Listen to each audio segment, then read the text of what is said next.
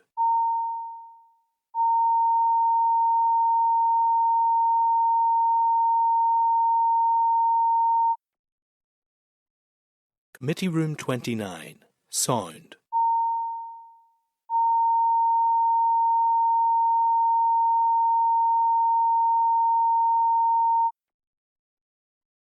Committee Room 29, sound.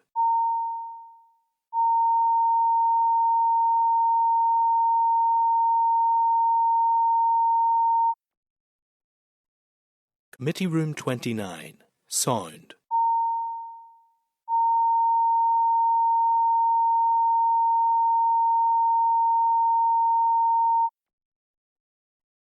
Committee Room 29, sound.